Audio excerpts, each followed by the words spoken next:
Amado Mestre, queridos mentores, profundamente agradecidos por esta oportunidade e pela confiança que depositaste em nós. Pedimos a vossa bênção para iniciar os estudos desta noite, rogando o Senhor seja conosco, suprir as nossas deficiências de facilitação e apreensão, a fim de que tenhamos o melhor aproveitamento desses conhecimentos aqui compartilhados. Que o Senhor seja conosco agora e sempre, que assim seja.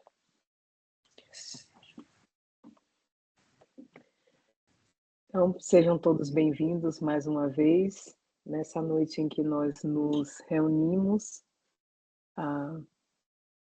a nossa primeira reunião depois do nosso intervalo, e uma noite bastante especial, porque é uma das nossas últimas noites do ano de 2025, portanto, sempre uma data, uma época cheia de luzes pela presença do Natal, pela celebração do Natal e por essa época de virada de ano, né? Então, que o Senhor nos ilumine e nos ajude a renovar os propósitos de crescimento para o ano novo.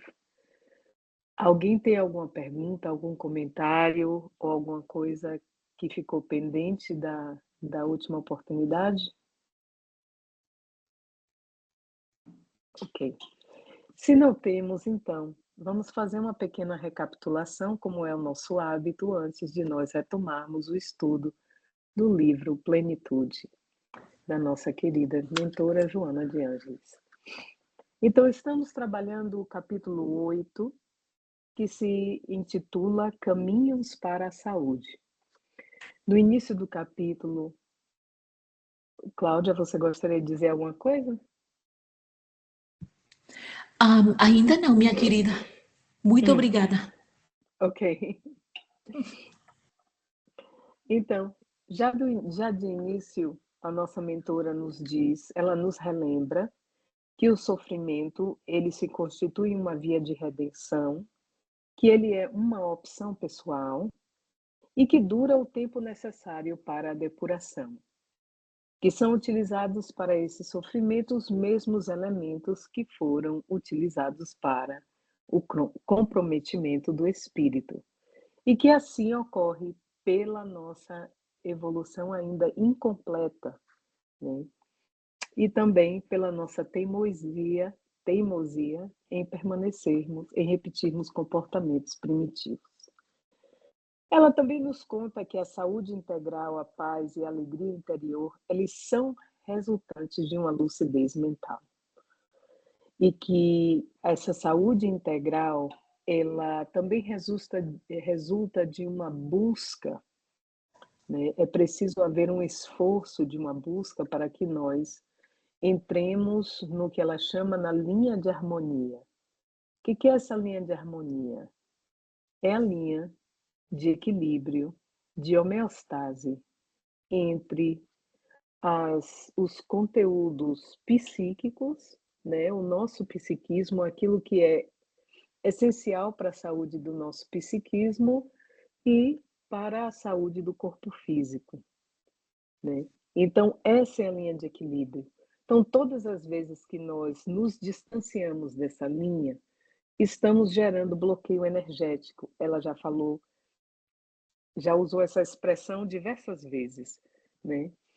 Que grande parte dos padecimentos na Terra, eles têm a ver justamente com essa questão de bloqueio energético, porque nós nos distanciamos da fonte sagrada, da linha de equilíbrio que está estabelecida nos códigos espirituais de quase todas as religiões, né?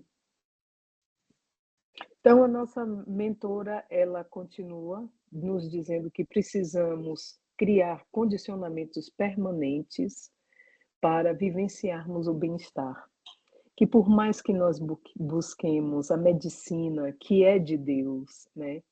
Essa ciência que nos foi outorgada, que promove tanto progresso e tanta melhoria, mas o verdadeiro bem-estar, ele nasce a partir do equilíbrio das forças internas, né?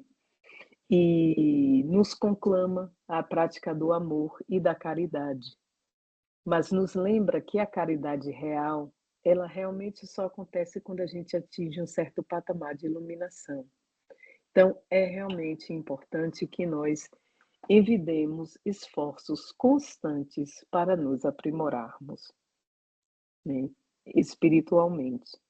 Então, esse é o preâmbulo, é a introdução que a nossa mentora faz para chegar ao ponto em que ela nos apresenta a via de salvação do Buda, que foi estabelecida em 8 passos, né. 8 passos para a iluminação pelo amor e para a plenitude pela felicidade. Então, a nossa mentora inicia o primeiro desses passos, que é crer retamente, né? Movimentando a fé, que acaba pôr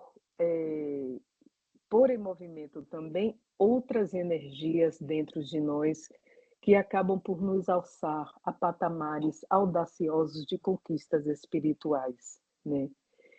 Ela salienta que é muito importante para crer retamente, vamos dizer assim, um aspecto de quem crê retamente, é ter uma visão otimista da vida.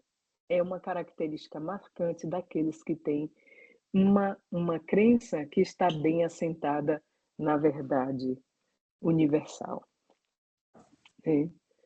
De de crer retamente decorre, ela nos aponta o querer retamente, né. Grande parte dos nossos sofrimentos tem a ver com querer equivocadamente, né. Nós escolhemos aquilo que é supérfluo em detrimento daquilo que é essencial. Estamos sempre escolhendo aquilo que é dispensável, né, ao invés de elegermos aquilo que é realmente o mais essencial para a nossa saúde, para o nosso equilíbrio e a nossa felicidade. Então, acabando por nos colocamos numa situação de escravizados das paixões inferiores, né. Daí a necessidade de crer retamente, gerando uma visão otimista da vida, sem pressa pelos resultados, né, entregando eles a Deus e buscando alinhar o nosso querer com a proposta em que nós estamos, que o trabalho que nós somos chamados a fazer, né. A nossa mentora nos lembra que o ato de querer torna menos ásperos os desafios. Se a gente faz só por fazer, só porque tem que fazer, aquela tarefa se torna muito mais difícil, muito mais, incômoda de ser completada. Mas se a gente abraça aquilo como um ideal, se a gente abraça aquela tarefa como: "É isso que o Pai quer que eu faça no momento, precisamos florescer onde fomos plantados", então aí nós estamos movimentando as forças da boa vontade. E a partir disso, nós temos condição de lidar com os desafios com uma perspectiva novamente otimista e até, ah, carinhosa, grata para com o Pai, diante da oportunidade que Ele nos concede de trabalharmos para nos ressarcirmos e também para nos, eh, elevarmos, né. Lendo essa parte, fazendo aqui o refrescar da memória, lendo essa parte eu me lembrei de Jesus no horto, né, que tem aquele momento em que a sua humanidade, ela ela transborda ali naquele momento e ele chega a dizer, "Pai, afasta de mim esse cálice", né. Mas no final de contas, o primeiro mandamento qual é? É amar a Deus acima de todas as coisas. Então, que a vossa vontade seja feita e não a minha. E aí ele se deixa arrebatar pelo amor e pela entrega total, né. Então essa frase, esse pensamento de Joana, me lembrou esse momento de Jesus no horto. O ato de querer torna menos ásperos os desafios, porque não sei se teve alguém que sofreu mais do que Jesus, assim, a coisa mesmo da carga do sofrimento, né. Tantas dores, tantos apupos, tanta tortura, tanto desrespeito, tanta violência, e tendo conhecimento e um amor tão profundo. Então, esse pensamento de Joana nos trouxe a essa reflexão.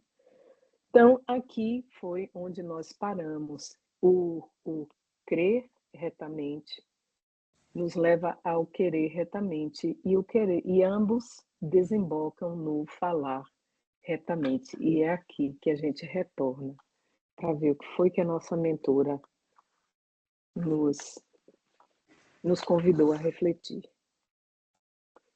Então, quando se crê e se quer retamente, fala-se com a mesma qualidade de intenção.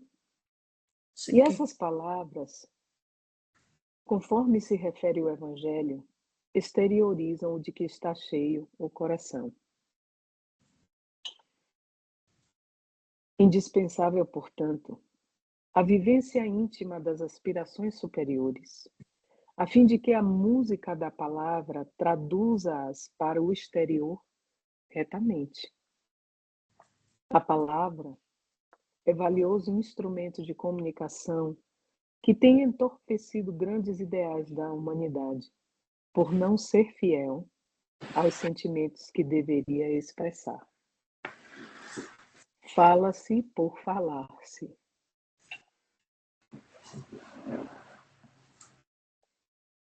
Fala-se para dissimular emoções e ideais. Fala-se com objetivos sórdidos e prejudiciais. A palavra que liberta igualmente faz-se meio de escravidão. Por isso, a arte de falar impõe requisitos que são essenciais para expressar-se retamente. Deve-se pôr na palavra a discrição que sabe como e quando falar, evitando gerar constrangimento e amargura. Quando eu estava lendo essa parte, eu me lembrei, no Brasil, no português brasileiro, nós temos uma expressão que ela chega a ser até um pouco engraçada, mas a gente chama de sincericídio, que é um tipo de sofrimento que é infligido quando a gente se acha no direito de ser sincero a ponto de de ferir o outro. Quando a gente não considera que as nossas palavras vão cair na ferida do outro como um verdadeiro suco de sal com vinagre. É o sincericídio, né. Então, refletindo nessas palavras de Joana, a gente para pensar, crer retamente e conseguir ter uma visão otimista da vida, isso já em si, já é um grande desafio, principalmente nos dias que nós vivemos hoje. Querer retamente, alinhando o nosso querer com a crença, né, um desafio também bastante significativo, porque a maioria de nós insiste em se agarrar com os hábitos antigos, né, e sabemos que isso é tudo vale quanto pesa, né. Agora, falar. Somos tão deseducados no falar como somos no pensar.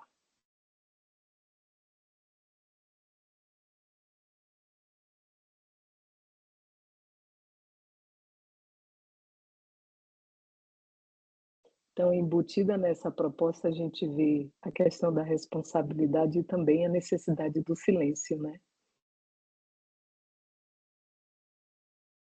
A necessidade de silenciar, a necessidade da gente buscar os autoquestionamentos que Joana sempre nos convida a fazer, para que possamos estar vigilantes, né, para que observadores da própria conduta possamos estar críticos dela, ao invés de estarmos sendo críticos da conduta do outro, como é o que ocorre mais comumente, né. Até aí alguma pergunta, algum comentário? Fantástico.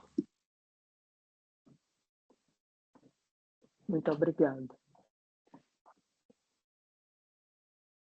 Não faltam no mundo acusadores e faladores da inutilidade, das ideias vazias de conteúdo, de ironias e sentidos dúbios.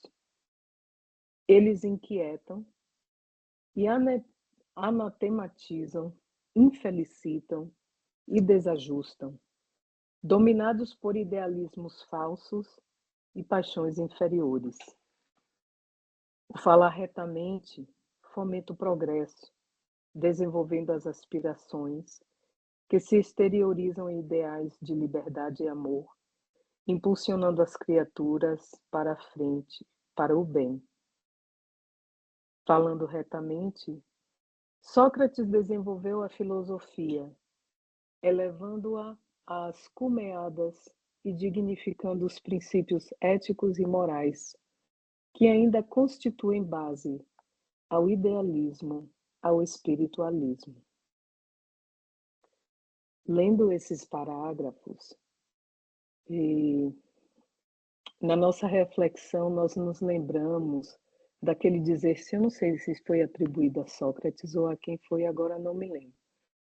É verdadeiro, é útil, são 3 princípios, né, que antes de falar é útil, é bom, é verdadeiro, se não for, talvez melhor não dizer. Para que a fala realmente seja um instrumento de progresso, ela precisa refletir o brilho dos ideais que são cultivados dentro. Se não estamos em contato com os ideais, se não cultivamos ideais, se temos uma mente desordenada, se as nossas rotinas são desordenadas, a nossa fala, ela vai ser só matraca, ela vai ser só barulho e pode causar bastante dano, porque, como Cláudia disse várias vezes, e eu adoro esse dizer dela, não se destoca uma campana. Uma vez uma vez que a gente libera a flecha, não tem como trazê-la de volta, né. Uma vez que o instrumento foi tocado, não tem como destocar. E a palavra tem poder, ela acaba carregando todo um contingente de informações que não depende só do que a pessoa queria dizer, do que a pessoa queria falar, porque a comunicação ela depende também do entendimento do receptor. Então, se o receptor entende aquelas palavras ou aquela atitude de uma outra maneira, decodifica, porque cada um só decodifica a realidade conforme os seus próprios conteúdos, então a gente imagina o quanto essa questão da comunicação é delicada. Então, todo cuidado é pouco, né. As boas palavras enrijecem o caráter, dulcificam o coração e iluminam a vida. As más entorpecem os sentimentos, deformam a conduta e matam os ideais de enobrecimento.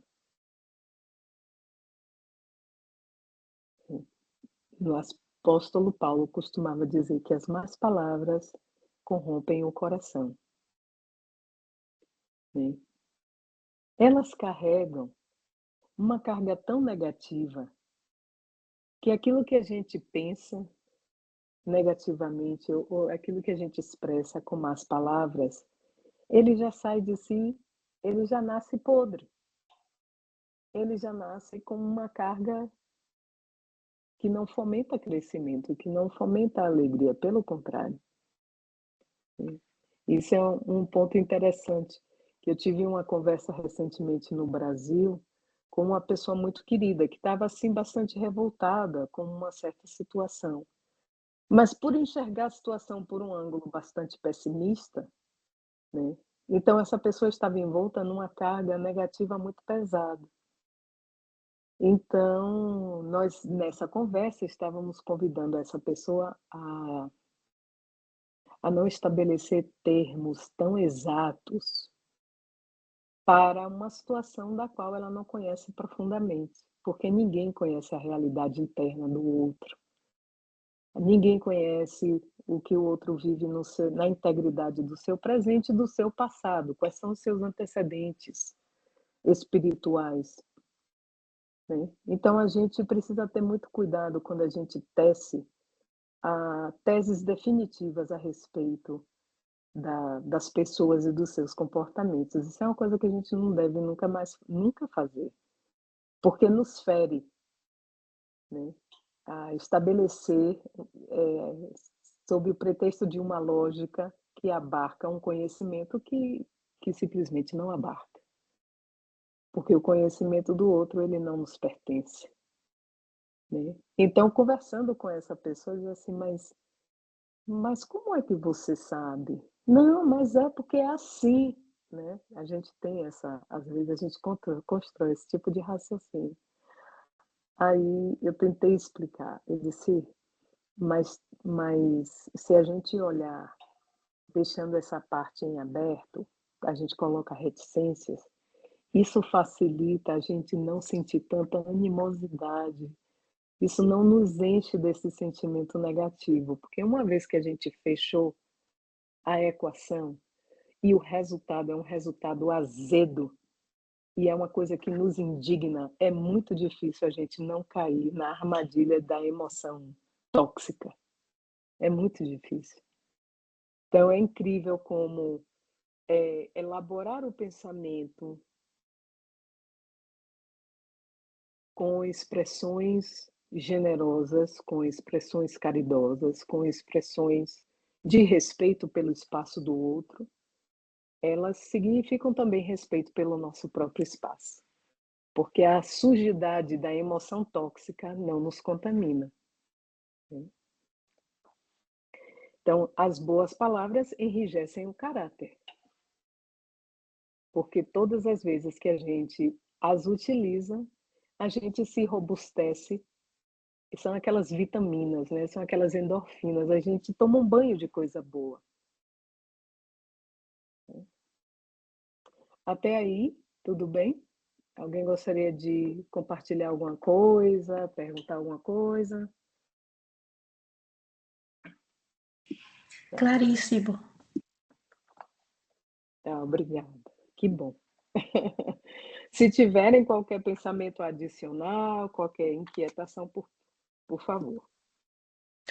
Eu não desejo criar confusão, porque a tua apresentação é assim fantástica. Mas nas minhas observações de mulher, por vezes desocupada, é que nós imputamos ao outro uma situação que se conjuga com a nossa reação emocional. Para validar a minha raiva, ou o meu ressentimento, ou o meu desgosto, mas na realidade nós não sabemos qual é a realidade da outra pessoa. Por Não, inteligentes analíticos que sejamos, a vida tem tantos aspectos E mesmo as pessoas que pensamos conhecer, nós não conhecemos na sua totalidade.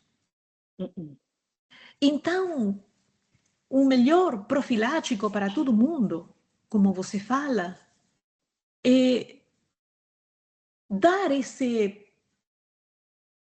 o benefício da dúvida. Eu não sei o que estava.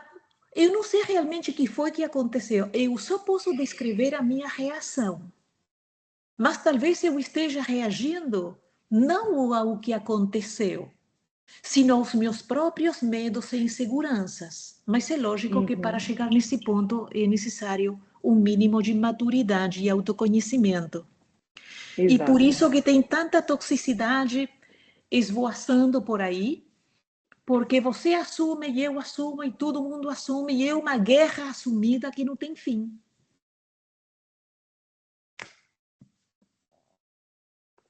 Pois é um grande desafio. A comunicação se faz um grande desafio, mas estamos vendo que deixando a coisa em aberto, entrando, né, pelo compromisso de não ficar tentando tirar o cisco do olho do outro enquanto a gente está com a trave no próprio olho, não comentar, não analisar, não justificar a situação do outro. A situação do outro pertence ao outro. E aquilo que a gente precisa clarificar, a gente pergunta. E se o outro não quiser clarificar, tem também o direito, né? Então é realmente importante alinhar o querer, o crer, o querer e o falar, né? A gente ir conduzindo esse esforço, né? Como Joana diz assim, eu gosto muito da expressão que ela utiliza, de condicionamentos permanentes de bem-estar. Criar condicionamentos permanentes de bem-estar, né? A outra expressão que ela usa, que eu achei assim uma coisa, esforço constante de aprimoramento espiritual. Ninguém precisa ser uma luminária, todo mundo está aqui para aprender, está todo mundo passando. Então, assim, vamos buscando galgar cada dia um pouco mais, estar cada dia mais conscientes, cada dia mais observadores da própria conduta, cada dia mais colocando o algodão do perdão e da compaixão e, né, como Cláudia disse, vamos dar o benefício da dúvida, deixa para lá, vamos fazer o que dá para fazer, né? Sem nos metermos em meandros tenebrosos de falar coisas indevidas uns aos outros, né? Então, a nossa mentora nos convida: crer, querer e falar retamente produzem uma vibração de paz que fomenta a saúde, alterando o comportamento emocional, que refaz o equilíbrio da energia, modificando o campo no qual se instalam as enfermidades. Lembra que nós falamos no começo da linha de harmonia, né, que ela estabelece que quando a gente segue por propostas outras que são opostas à verdade que nutre o ser que nós somos e toda a sua manifestação no campo da forma, portanto, o psiquismo e o corpo físico por consequência, né? Então, todas as vezes que nós nos afastamos dessa linha, né, desse equador, o que é que acontece? Nós causamos bloqueios de energia, nós automaticamente geramos certos padecimentos para nós mesmos. Mas quando nós buscamos nos trazermos de volta, buscamos fazer esse esforço constante de aprimoramento espiritual, nós aí então vamos aos poucos encontrando, encostando cada vez mais nesse meridiano de equilíbrio, né? Então, só de crer, querer e falar retamente Fazendo esse esforço para conjugar os verbos retamente, nós produzimos vibrações de paz que fomentam a saúde. E olha que ela só falou de 3 passos, ainda temos 5 para desvendar, né. Só esses 3 passos já são suficientes para produzir uma vibração de paz que fomenta a saúde. Então a gente pensa assim: "Nossa, é difícil mudar os hábitos", mas é incrível a rapidez com que as coisas boas, elas se multiplicam quando a gente faz qualquer mudança para o bem, né, alterando o comportamento emocional que refaz o equilíbrio da energia, modificando o campo no qual se instalam as enfermidades. Então aquilo já não vai ter a nocividade que teria se nós estivéssemos num comportamento completamente disfuncional. Já não vai ser tão pesado, já não vai ser tão difícil, ou talvez até enfermidade nenhuma se instale. Ou aquilo será um processo leve, de fácil debelação, ou ela nem se instalará, a depender, claro, de uma série de outros fatores, né. São inevitavelmente caminhos para uma existência saudável. Logo surge o momento da ação. Olha o quarto passo, que equivale à diretriz do operar retamente. Os requisitos anteriores alcançam o seu momento máximo na ação, sem o que deixam de influenciar como necessário o comportamento que retrata a realidade íntima da pessoa. Então, podemos pensar o que quisermos, podemos criar todo tipo de ideais e alegorias na nossa mente. Podemos dizer as palavras mais lindas, mas é no colapso de tudo isso ele tem que caminhar para a operação, o funcionamento, a ação.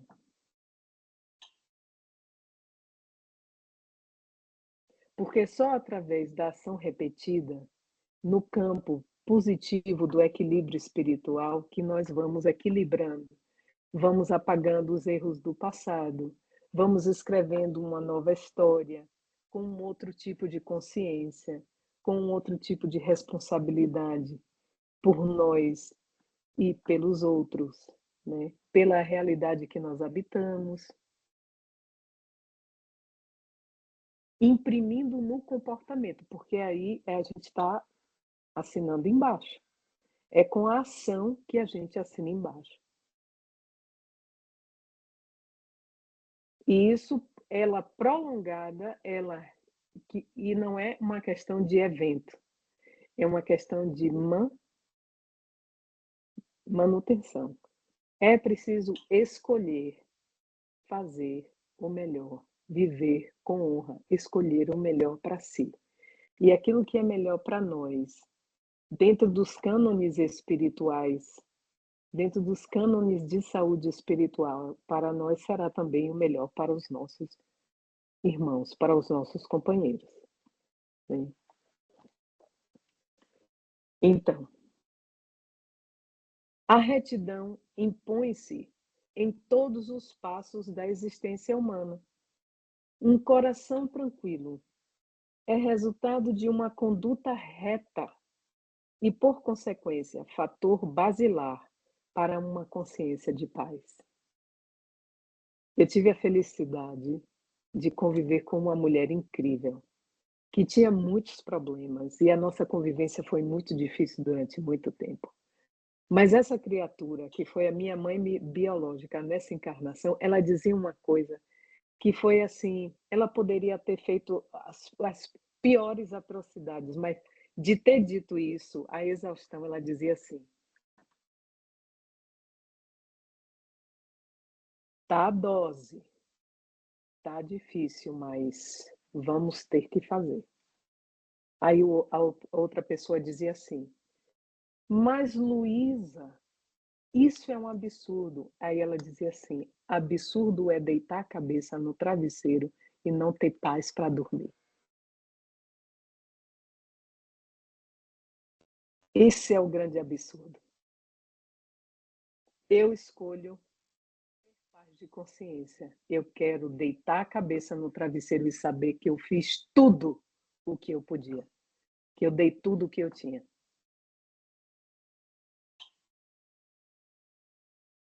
Isso eu perdi conta das.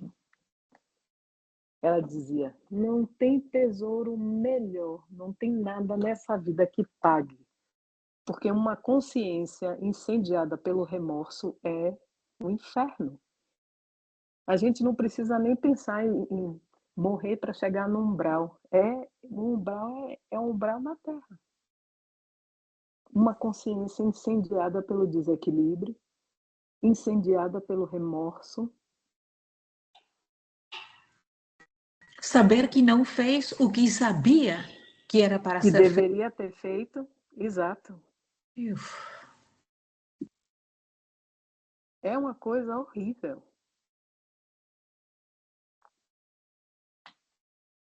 Então, o coração tranquilo é resultado de uma conduta reta e, por consequência, fator basilar para uma consciência de paz. E aí a gente começa a ver, né, como é importante a gente trabalhar o querer. E o que ela falou no início do capítulo, né, que o ato de querer, ele ajuda a diminuir a aspereza dos desafios. Porque se a gente realmente crê em Deus, que é a coisa mais, é a consciência suprema, né? Causa primeira de todas as coisas, amar a Deus acima de tudo e tudo mais. E a gente não alinha o nosso querer com isso. Se submeter à vontade suprema.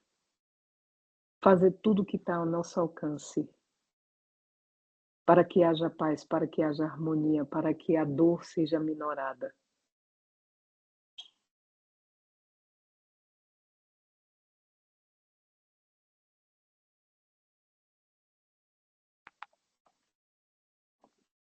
Interdependem-se, portanto, esses elementos para uma vida feliz. Desde que olhar-se para trás sem remorsos, olha lá, agir-se sem medo, em face dos sentimentos enobrecidos, produzem um estado de paz que nada perturba, porque é enraizada na maneira de operar, conduzindo a caminhada retamente.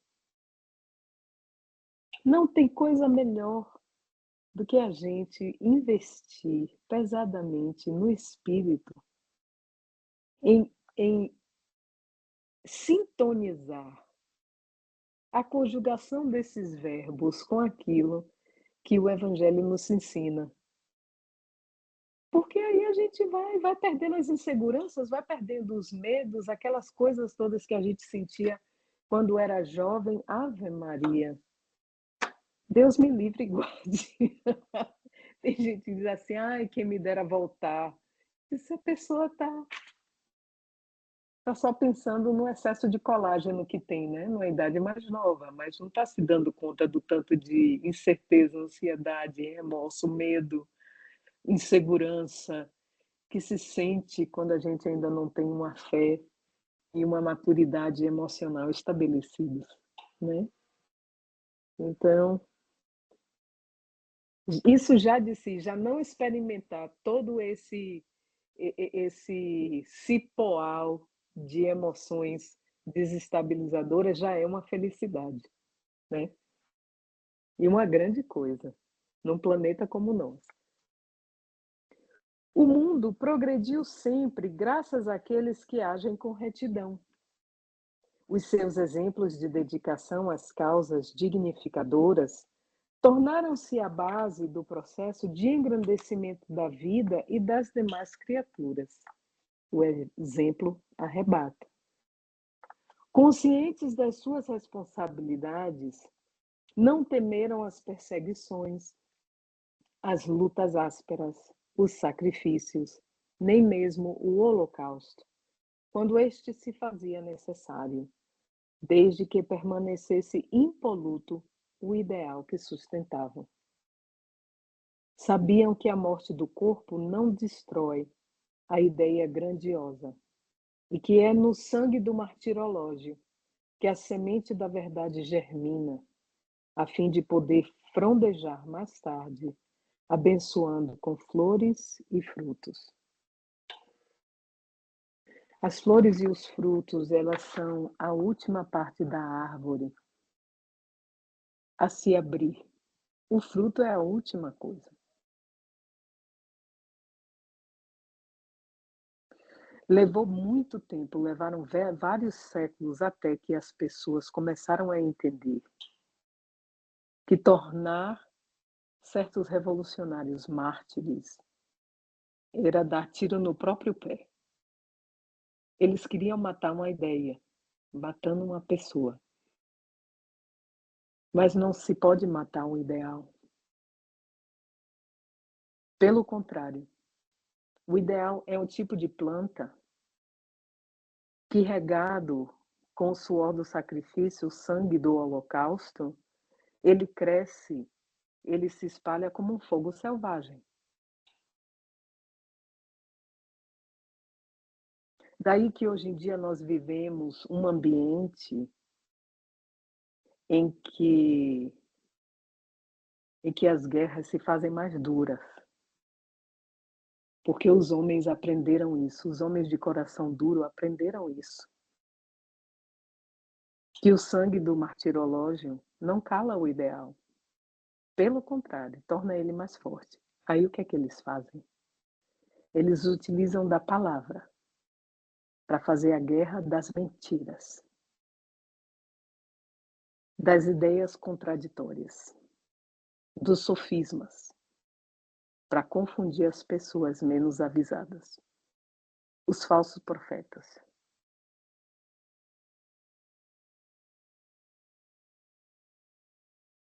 Então, olhando por esse ângulo, vemos como o exemplo de tantos foram importantes para o progresso do nosso planeta, para que a nossa sociedade, por mais injusta que ela seja hoje, ela é infinitamente menos injusta do que já foi ontem. Ainda há muito trabalho a fazer. Mas quando nós também olhamos a coisa por esse ângulo e pensamos nos outros verbos a serem conjugados, isso nos coloca numa posição de responsabilidade dobrada, porque estando sob a égide do Consolador, tendo acesso a uma pedagogia e uma lógica tão pristina como a de Allan Kardec, a nos ensinar como pensar e nos ensinar as verdades espirituais necessárias para nortear a nossa jornada na presente oportunidade. Nos permitirmos engabelar pelas histórias desequilibradas dos nossos dias é uma grande leviandade da nossa parte.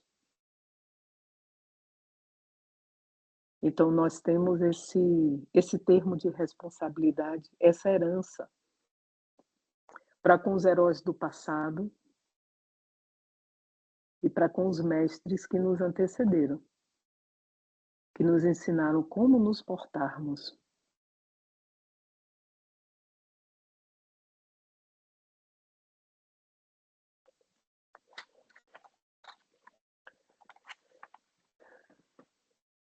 Como se mede a grandeza ou a pequenez das criaturas graças aos ideais que possuem? Veja só que frase.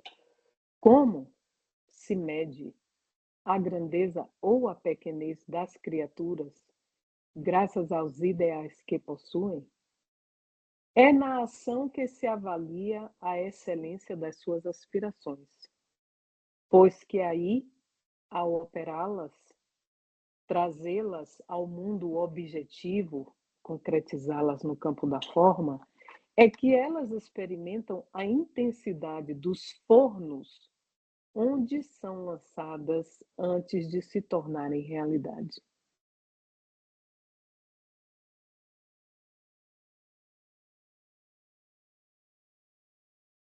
É aí, é no momento da operação, entre abraçar o ideal, cultivar certas aspirações e agir com coerência com relação a tais, produzir atitudes que estão coerentes com relação aos tais, não é uma coisa fácil, porque requer de uma presença mental, requer de um comprometimento. E entre uma coisa e outra existe um lago, né? O forno, existe um lago de lava, que é o lago de lava das pulsões ancestrais que todos nós temos, dos barulhos exteriores, das exigências que todas as existências têm. Então, uma coisa é a informação, outra coisa é a formação. Entre um e outro precisa haver a galvanização do conhecimento, e isso só se faz através do comprometimento na ação. Deixe que digam o que quiserem a seu respeito. As suas atitudes, elas têm que falar mais alto do que qualquer coisa. A gente não se defende. Mas as nossas ações, aquilo que a gente colapsa enquanto atitude, a gente precisa prestar bastante atenção nisso, justamente para poder dormir com o coração tranquilo, para desfrutar de paz de espírito, de saber que com aquilo que eu sabia, eu fui até onde eu conseguia, que eu fiz tudo o que eu podia, e eu tenho que me perdoar por não conseguir ir além. Tenho que ter compaixão e tenho que ter respeito por mim, mas tenho que ter responsabilidade para operar da forma mais reta possível, porque é isso que vai nos garantir felicidade agora, seja feliz hoje, Joana nos conclama, e uma felicidade ainda maior no porvir. Eu, enquanto nós estamos tendo essa conversa, eu me recordo de um motorista de Uber que eu peguei uma vez e não me lembro exatamente como foi que essa conversa começou, mas esse homem falou uma coisa assim, ele disse assim: "Não, eu sou daqui de Atlanta, sim". Eu disse: "Ah, o senhor está dirigindo Uber há quanto tempo?" E ele falou lá. E ele falou assim do nada, entre aspas, ele disse assim, uma mensagem, né, entrou no monitor dele, e ele ficou um pouco perturbado com aquilo, e ele chegou e falou assim, perguntou se eu tinha visto o que foi que entrou. Eu disse: "Não, de forma nenhuma", eu estava distraída olhando pela janela. E ele disse que foi um amigo de infância com uma grande quantidade de cocaína, perguntando se ele não queria ajudar a repassar. E e ele disse assim, eu disse: "Poxa, foi mesmo?" Ele disse: "Foi, eu tomei até um susto". Eu disse: "Eu sinto muito por esse seu amigo". E ele disse assim: "Eu também". Aí ele falou assim: "Senhora, eu agradeço todos os dias porque eu acordo com uma cabeça sã. Eu sei o que é lidar com essa realidade. Isso fez parte do meu passado. E você acordar com uma cabeça desequilibrada é a pior coisa do mundo. Eu dou graças a Deus todos os dias que eu acordo com uma mente sã". Eu disse que Deus, que os seus esforços continuem dessa maneira, porque essa é realmente uma grande fortuna.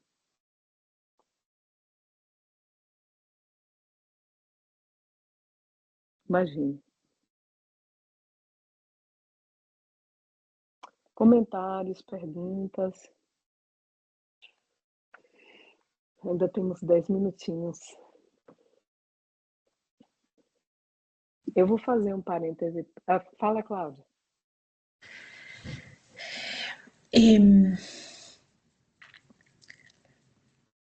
Nós precisamos decidir o paradigma com o qual nós vamos começar um novo ano. Se não de feliz, o ano novo não vai ter nada, vai ser igual ao ano velho. Não dizemos aqui que no ano velho não tivemos ganhos, progresso, elevação, porque entendemos que sim. Mas precisamos renovar esse compromisso com o 2026. Ano novo é renovar os sentimentos, que é o lavar os pés do mestre. Porque o mais básico no ser humano é o sentimento. Todo surge a partir do sentimento. Se o sentimento não for renovado, continuamos com os pés sujos. E quando Jesus quis lavar os pés de Pedro, e Pedro falou, mas de jeito nenhum que você, Rabone, vai lavar os meus pés. Jesus falou, mas se você não me deixar lavar os teus pés, tu não tens nada comigo. Então falou, então lava o que você quiser, a cabeça, as mãos, os dentes, as gengivas. Lavar os pés é renovar os nossos sentimentos. Se nós não fazemos isso a partir do que aprendemos com o Espiritismo, o ano novo vai ser igual ao ano velho. E vamos reencarnar, vamos ficar chumbados a círculos de reencarnações de baixo teor espiritual por muitos anos, para não dizermos séculos. E seria uma lástima, porque quem não sabe, esse aqui é o seu futuro, né? Mas se nós que sabemos, graças a que fomos admitidos nas fileiras do Espiritismo, que nos descortina os horizontes espirituais da eternidade, nós temos o dever de nos comprometer com o 2026, já não para aquelas resoluções para o ano novo, de aqueles que estão afogados na matéria. Vou correr uma maratona, vou...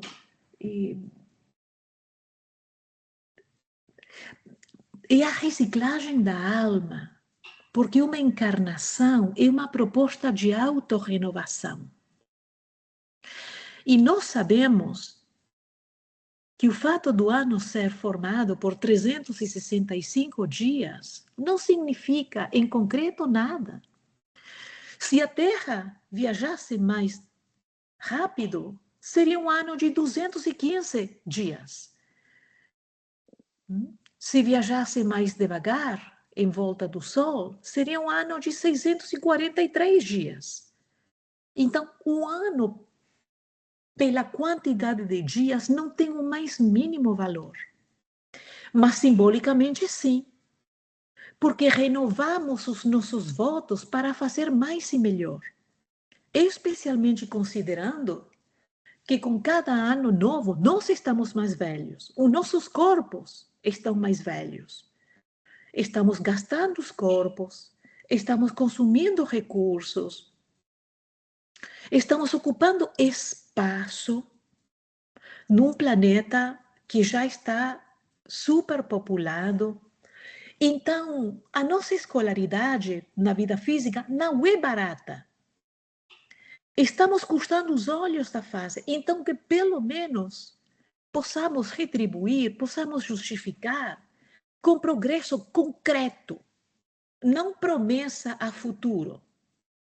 IOU não é dinheiro, é um IOU. Um dia eu te pago, mas estou precisando do dinheiro agora, porque preciso fazer a compra e é agora. Todo mundo aqui no fim do mês, no fim da quincena, quer o seu salário, não quer uma promessa do patrão. Então, que o 2026 possa ser um ano onde nós vamos colocar tudo que nós temos para viver Jesus dentro das nossas possibilidades, sem moleza, sem justificar o injustificável, sem delírio, sem fantasia, ilusão, sem terceirizar as consequências das nossas ações, que são sempre nossas, mas com toda integridade, concretude e seriedade. O 2026, eu vou viver Jesus ao máximo das minhas possibilidades, a expensas de tudo e qualquer outra coisa. Porque Emmanuel falado quando disse que devemos investir todos os nossos recursos, todos os nossos recursos, para vivermos como espírito imortal, como espíritos imortais, enquanto ainda estivermos reencarnados.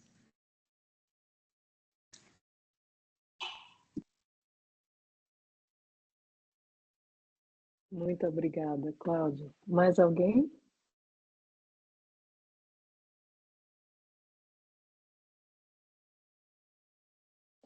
Bom, profundamente vocês sabem que eu sou parcial a este livro, Plenitude, e que aquele pensamento de Joana, ele me acompanha. São raros os nossos encontros em que a gente não traz aquele pensamento de volta, né? Que é a primeira demonstração de equilíbrio e lucidez da criatura é o contentamento perante tudo quanto a vida lhe concede. E é um desejo muito profundo meu para comigo e para com todos, né? Nesse ano novo, que nós façamos o esforço para alcançar cada vez mais esse patamar de lucidez e equilíbrio. Que façamos o esforço para viver cada experiência com gratidão. E que com seriedade, com comprometimento, mas também com um pouquinho mais de serenidade, que um pouquinho mais de alegria. Que nós possamos diminuir o amargor da escuridão, da treva em que estamos vivendo, da oportunidade que temos de estarmos sob a égide do Consolador prometido, né? Essa jangada salva-vidas que ela é para nós. Que nesse 2026 nós consigamos sentir gratidão pelas experiências, sejam elas doces ou sejam elas amargas. Que possamos realmente cultivar isso para experimentar cada vez mais alegria, para que sejamos felizes hoje, né? E, obviamente, repetindo o que Cláudia falou, e o que Joana nos conclama a fazer, esforços constantes para o aprimoramento espiritual, a fim de que nós possamos ter essa qualidade de saúde, de bem-estar, essa paz interior, essa alegria, que já é uma grande coisa, já é uma grande felicidade diante de tanta dor, de tanta escuridão e tanta miséria, né, que ainda perdura nesse nosso planeta, né? Queimando os últimos chabus dessa, dessa etapa, né? Mas ainda estamos aqui. Então não nos permitamos desanimar. Não estamos aqui para isso, né? Esse eu acho que é uma coisa importante diante de tanta beleza que esses mestres todos têm trazido para nós, né? Então, temos apenas um minuto. Alguém gostaria de se pronunciar, dizer mais alguma coisa, já que essa é a nossa última reunião em 2025?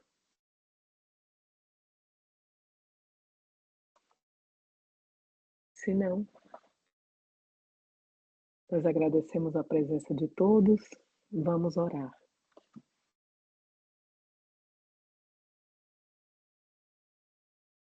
Senhor, fazei-nos instrumentos de vossa paz. Onde houver ódio, que levemos o amor. Onde houver ofensa, levemos o perdão. Onde houver discórdia, levemos a união. Onde houver dúvidas, levemos a fé. Onde houver erro, levemos a verdade. Onde houver desespero, levemos a esperança. Onde houver tristeza, sejamos alegria. E onde houver trevas, sejamos luz. Ó Mestre, fazei que procuremos mais consolar que ser consolados, compreender que ser compreendidos, amar que ser amados, pois é dando que se recebe, é perdoando que se é perdoado, e é morrendo que se vive para a vida eterna. Damos por encerradas as nossas atividades desta noite, com votos de paz e um 2026 de oportunidades muito, muito, muito bem aproveitadas. Que o Senhor seja conosco agora e sempre. Que assim seja. Que assim seja, minha irmã. Feliz ano novo para todos. Um ano foco espírita. Foco.